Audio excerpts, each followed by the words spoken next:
Hello, little dreamers. I'm Luna. Welcome to Luna Bedtime Story. Tonight, we'll journey into a world of gentle adventures, kind hearts, and peaceful dreams.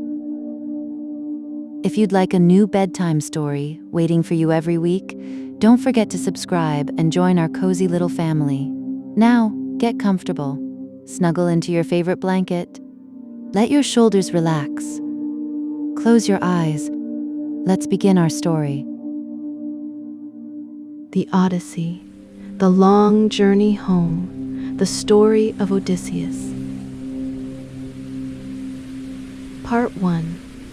The End of the War. Many years ago, a great war took place in the city of Troy.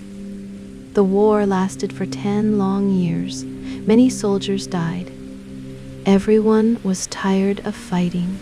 One smart king named Odysseus had a clever plan. Odysseus was the king of a small island called Ithaca. He was famous not for his big muscles, but for his quick mind and smart ideas. Odysseus told his men to build a giant wooden horse. The horse was empty inside. Odysseus and his best soldiers hid inside the wooden horse during the night. The rest of the Greek army sailed their ships away. They made the people of Troy believe that the Greeks had given up and gone home. The people of Troy were very happy. They thought the wooden horse was a gift.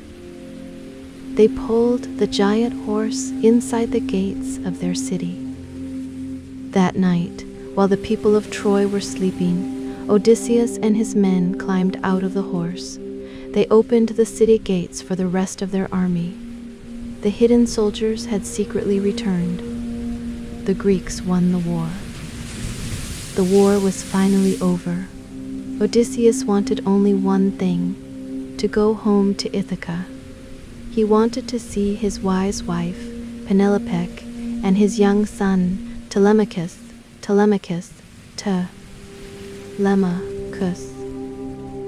Odysseus got on his ship with his men. He thought he would be home in a few weeks, but the Greek gods were angry with him because he was too proud. Their journey home would take 10 long, dangerous years. Part 2. The Island of the Cyclops. Odysseus and his 12 ships set sail across the sea. Bad storms blew their ships off course. They landed on a strange green island to look for food and fresh water. Odysseus took 12 of his bravest men to explore a large cave on the side of a mountain. Inside the cave, they found large bowls of milk, giant wheels of cheese, and small sheep. The men wanted to take the food and run back to their ship, but Odysseus was curious. He wanted to meet the owner of the cave. This was a big mistake. The owner of the cave was a Cyclops, named Polyphemus. A Cyclops is a giant monster with only one large eye. It sits in the middle of its forehead. Polyphemus was not friendly. He drove his flock of sheep inside the cave. He rolled a massive stone across the entrance.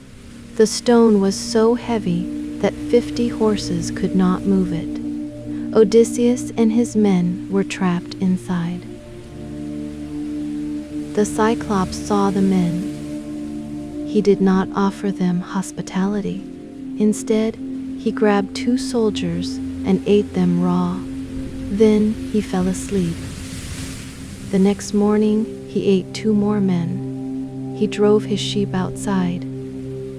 He rolled the giant stone back to seal the cave again. Odysseus needed a plan. He could not kill the Cyclops while he slept, because if the giant died, no one could move the heavy stone from the door. They would all starve to death inside. Odysseus found a long wooden pole in the cave. He and his men sharpened the end of the pole into a point and hid it in the dirt. The Cyclops returned that evening. He ate 2 more men. Odysseus walked up to him with a large cup of strong wine. "Drink this wine," Odysseus said. "It goes well with your meal." The Cyclops drank the wine. He loved it so much that he drank 3 full cups. "What is your name?" the Cyclops asked. His speech was slow and lazy. "Tell me, and I will give you a gift." "My name is Nobody," Odysseus replied. "Everyone calls me Nobody." "Very well," the Cyclops laughed. "I will eat you last." The strong wine made the giant very sleepy. Soon he fell flat on his back, snoring loudly. Odysseus called his men. They took the sharp wooden pole. They put the point into the fire until it was hot. Together, they drove the hot point deep into the giant's single eye. Polyphemus roared with terrible pain. He pulled the stick from his eye, but he was now completely blind. He screamed for help. The giant's friends ran to the entrance. "Polyphemus," they shouted, "why are you screaming? Is someone hurting you?" "Yes," Polyphemus roared. "Nobody is hurting me. Nobody is trying to kill me." The other giants shook their heads. "If nobody is hurting you, then you must be sick. Pray to the gods for help." The next morning, the blind Cyclops rolled the stone away. He sat at the entrance. He spread his huge hands. He hoped to catch the men as they walked out, but Odysseus was too clever. He tied 3 sheep together. He tied one of his men under the middle sheep. He did this for every man. Finally, Odysseus clung tightly to the thick wool under the largest ram. As the sheep walked out of the cave, the blind giant felt only the top of their soft backs. He did not know that the men were hiding underneath. All the surviving men escaped safely. They ran to their ship and pushed off into the water. As they rowed away, Odysseus could not hide his pride. He shouted across the water to the angry giant. "Cyclops," Odysseus shouted. "Tell them it was Odysseus, king of Ithaca." This was another huge mistake. Polyphemus was the son of Poseidon, the powerful god of the ocean. Polyphemus lifted his arms to the sky and prayed to his father. "Father Poseidon, punish Odysseus. Never let him reach his home." Poseidon heard his son's prayer. The ocean turned wild with anger. Part 3. The witch Circe, Odysseus and his men sailed on, but Poseidon sent stormy waves to smash their ships. 11 of the 12 ships were destroyed by giant monsters on another shore. Only Odysseus's single ship survived. With his last remaining crew, Odysseus landed on the island of Aie. Odysseus sent half of his men, led by a brave soldier named Eurylochus, to check the house. In the middle of the forest, the men found a grand house built of polished stone.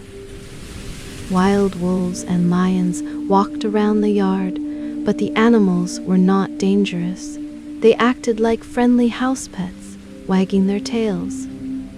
Inside the house, a woman with beautiful hair was singing sweet songs and weaving cloth.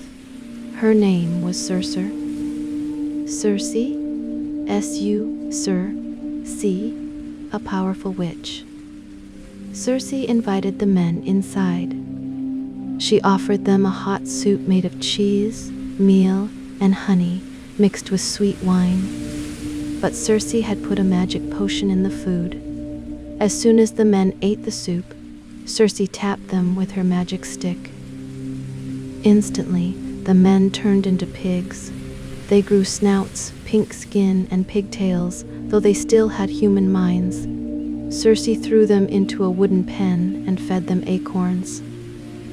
Only Eurylochus had stayed outside the house because he did not trust the witch. When he saw his friends turn into pigs, he ran back to the ship and told Odysseus everything. "I must save my men," he said. As Odysseus walked alone through the forest, a young man appeared before him. It was the messenger god Hermes. "Odysseus," Hermes said, "you cannot defeat Circe with strength alone. Take this small white plant. Eat it. Her magic will not touch you." Odysseus thanked Hermes and ate the magic plant. He walked up to Circe's house. Circe welcomed him. She gave him the same poisoned soup. Odysseus drank it all. Then Circe tapped him with her magic stick. Nothing happened. The magic failed. Odysseus pulled out his sharp sword and rushed toward her. Circe screamed, fell to her knees, and grabbed his legs. "Who are you?" she cried. "No man has ever resisted my magic before. You must be Odysseus." Odysseus made Circe promise by the gods that she would not harm him. Circe agreed. She touched the pigs with the different magic, and they transformed back into men. In fact, they looked younger and stronger than before. Odysseus and his crew stayed for 1 year. They rested and ate good food. But finally, his men said, "Odysseus, it is time to go home." Circe helped them prepare for their journey. She warned Odysseus about the dangers ahead. "You must pass the Sirens, and you must pass 2 sea monsters named Scylla and Charybdis." Part 4. Monsters of the Sea. The ship set sail again. Soon the sea became quiet, and the wind died down. Odysseus knew they were close to the island of Sirens. The Sirens were creature women who sang songs so beautiful that any sailor who heard them would lose his mind. The sailors would jump into the cold water to get closer to the song, and their ships would crash on the sharp rocks.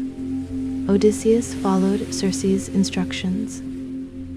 He took a large block of beeswax, cut it into small pieces, and rubbed it until it was soft. He put the soft wax into the ears of all his men so they could hear nothing. "Tie me tightly to the mast," Odysseus ordered. "Do not untie me." As the ship floated past the Sirens' island, the beautiful songs reached Odysseus's ears. The music was so sweet and wonderful that Odysseus forgot his home, his wife, and his life. "Untie me!" Odysseus screamed. "Let me go to them!" But the men could not hear the song, and they could not hear Odysseus. 2 of his men stood up, wrapped more ropes around Odysseus, and pulled them even tighter. The ship rode safely past the danger until the song faded away. Then the men took the wax from their ears and untied their king. The ship rode safely past the danger until the song faded away.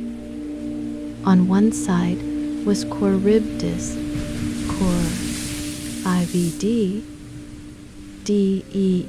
Soribdi, a sea monster that swallowed huge amounts of ocean water 3 times a day, creating a giant whirlpool. Any ship caught in the whirlpool would be pulled down to the dark bottom of the sea. On the other side was Scylla, a monster with 6 long necks and 6 terrifying heads, each filled with 3 rows of sharp teeth. Scylla lived in a high cliff cave above the water. Odysseus had to make a hard choice. If he went near Charybdis, the whirlpool would destroy the entire ship and kill every single man. If he went near Scylla, the 6-headed monster would eat 6 of his men, but the rest of the crew would live. Odysseus chose to sail closer to Scylla. As the men looked with fear at the roaring whirlpool of Charybdis on their left, Scylla reached down from her cliff on their right. 6 long necks shot down like lightning. 6 of Odysseus's best men were grabbed out of the ship. The poor men shouted Odysseus's name one last time as Scylla pulled them up to her cave. It was the saddest moment of Odysseus's long journey, but the rest of the crew rowed as fast as they could and escaped into open water. Part 5. The Sun God's Cattle. The tired sailors reached the island of Thrinacia. This island belonged to Helios, the powerful god of the sun.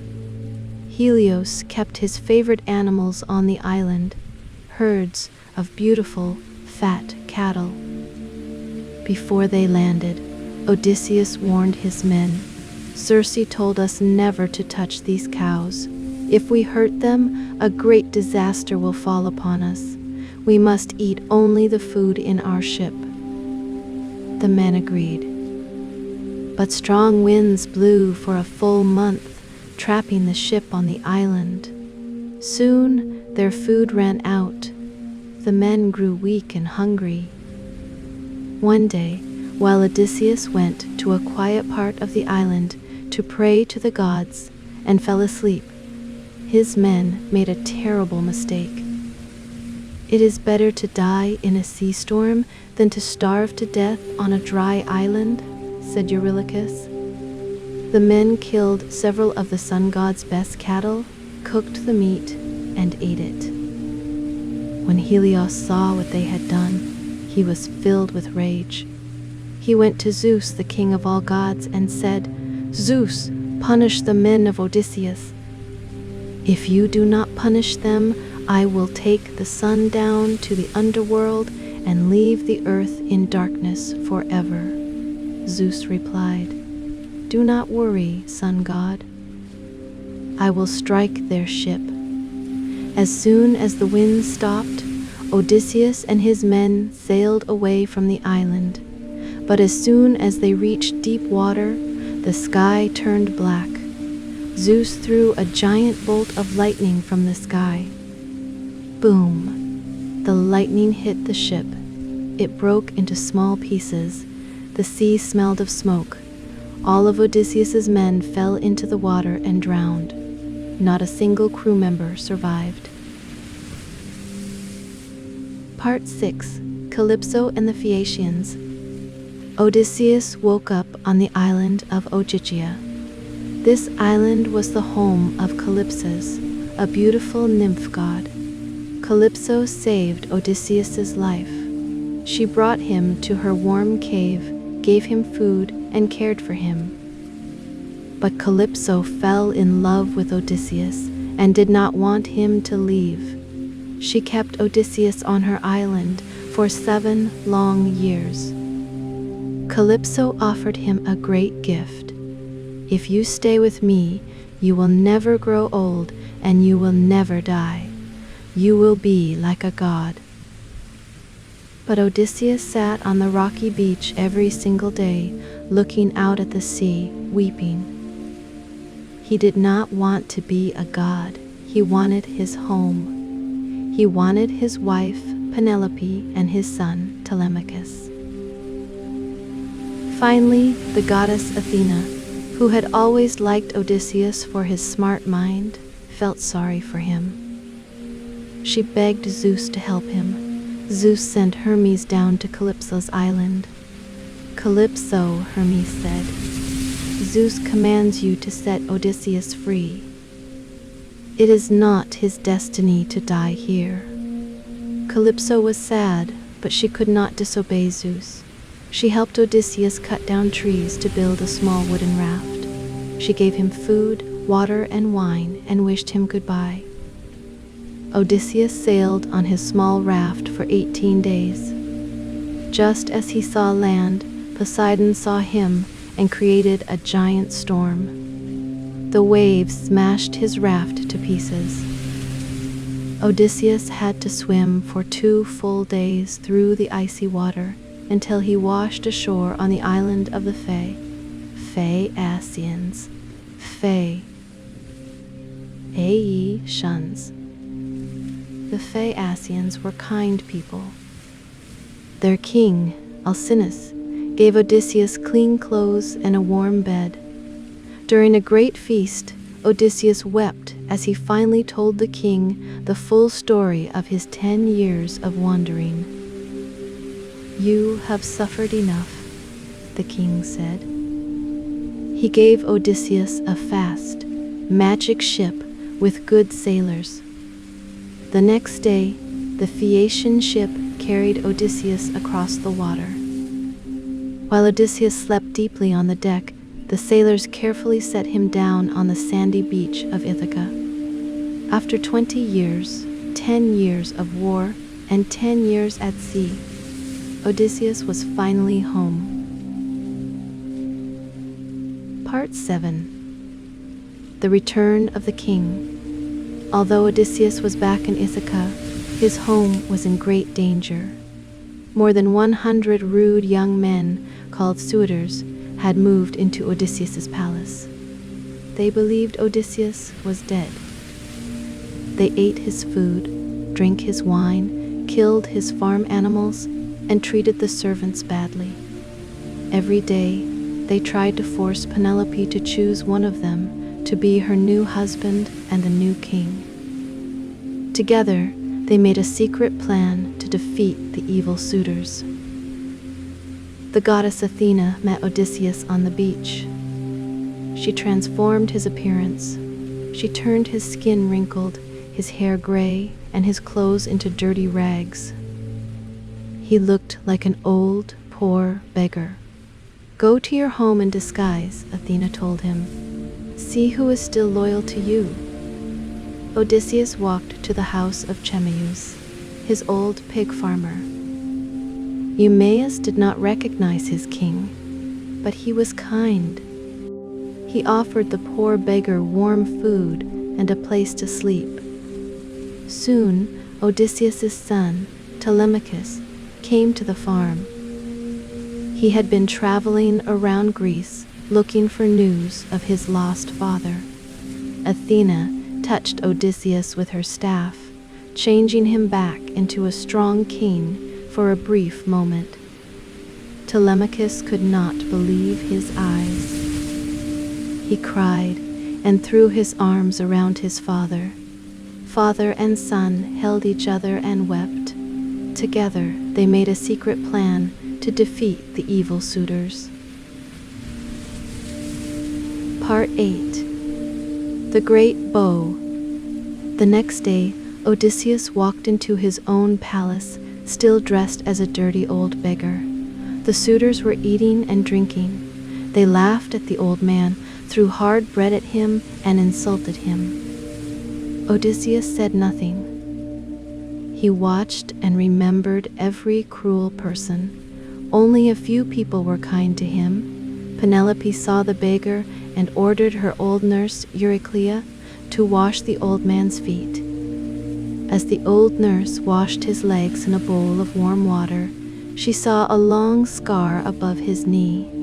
Odysseus had gotten that scar from a wild boar when he was a young boy. "You are Odysseus," she whispered in shock. "Hush," he whispered.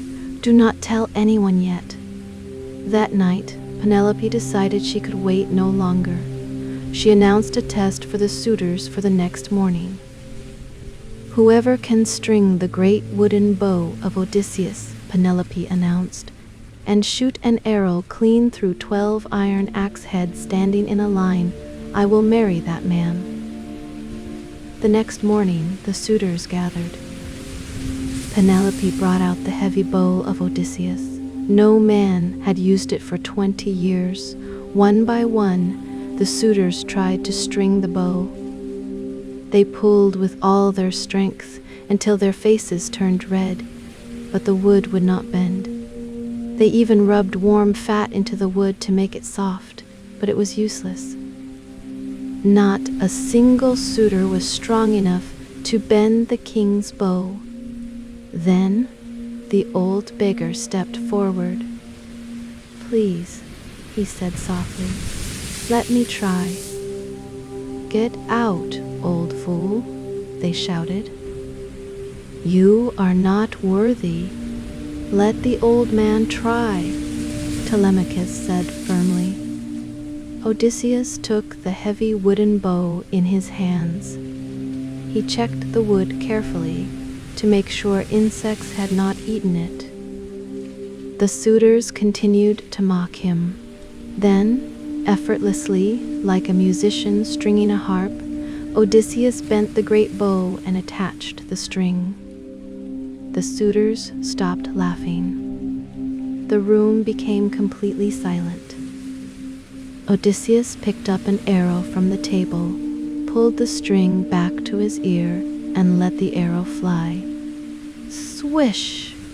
The arrow flew straight and true, passing clear through all 12 iron axe heads without touching the sides. Part 9. Peace in Ithaca. Odysseus stood up and threw off his dirty beggar rags. Athena touched him, making him look tall, strong, and powerful once more. "You foolish men!" Odysseus shouted. "Today you will pay with your lives." Telemachus pulled out his sword and stood beside his father. The loyal pig farmer Eumaeus locked the heavy doors of the hall so no one could escape. The suitors tried to fight, but they were no match for the great king and his son. With the help of the goddess Athena, Odysseus and Telemachus defeated every single one of the cruel suitors. The hall was finally quiet. The palace was cleaned and made fresh with fire and sweet smoke. Odysseus walked up the stairs to meet his wife Penelope. Euryclea had run up to tell her that Odysseus was home, but Penelope was cautious. She had seen many liars come to the palace over 20 long years. She wanted to test the man to be sure. "Move our heavy wooden bed," Penelope said calmly. "Let this stranger rest." Odysseus stopped. He looked at her with a surprised smile. "Move our bed?" Odysseus asked. "No man can move that bed. I built it around a living olive tree." This was a secret known only to Odysseus and Penelope. Penelope's eyes filled with tears of joy. She ran into his arms and kissed him. She knew that this man was truly her lost husband. They wept together, holding each other tightly after 20 painful years apart. The next day, the angry families of the dead suitors marched toward Odysseus's farm to fight him. Odysseus put on his armor, ready for one last battle. But the goddess Athena descended from the sky in a bright light. "People of Ithaca," Athena commanded, "stop this fighting. Live together in peace." The people were terrified of the goddess. They dropped their swords and spears onto the ground. The king of Ithaca had finally come home to stay.